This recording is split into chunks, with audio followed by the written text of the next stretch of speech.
اور جس کو سمجھ نہیں ہے وہ کویشچن کر سکتے ہیں۔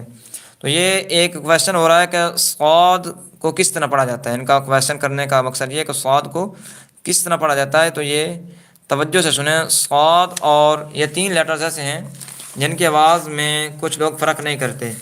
ان میں فرق کیا ہے یہ توجہ سے سنیں۔ یہ دیکھیں، یہ جنہوں نے ابھی کویشچن کیا ہے نا، صاد کی آواز سمجھائیں، ان کو سمجھا رہا ہوں، ساروں کو سمجھا رہا ہوں، سارے توجہ فرمائیں۔ یہ دیکھیں، یہ 3 لیٹرز ہیں، فا سین صاد۔ ان کی آواز میں بہت سے لوگ فرق کرتے نہیں ہیں، بہت سے لوگوں کو پتہ ہی نہیں ہوتا کہ فرق کرنا کیا ہے۔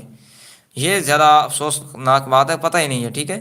تو سا میں سیٹی نہیں ہے، بریک ہے، سین میں سیٹی تیز ہے، بریک ہے، صاد میں سیٹی سین کی نسبت کم ہے، صاد موٹا ہے۔ اب میں آپ کو پڑھ کے سنا رہا ہوں تو توجہ سے سنیں، میرے ساتھ پریکٹس کریں، انشاءاللہ آپ کو پتہ چل جائے گا کہ ان میں کیا فرق ہے۔ فا سا، فرق سمجھیے، فا سا سو سو۔ یہ دیکھیں، صاد کے بعد میں یہ فرق ہے، سیٹی تھوڑی سین سے کم ہے، صاد موٹا ہے۔ سو سو، فی سی، سوئی فو سو سو۔ تو صاد میں سیٹی تھوڑی کم ہے، صاد موٹا ہے۔ امید ہے کہ آپ کو بات سمجھ میں آ گئی ہوگی۔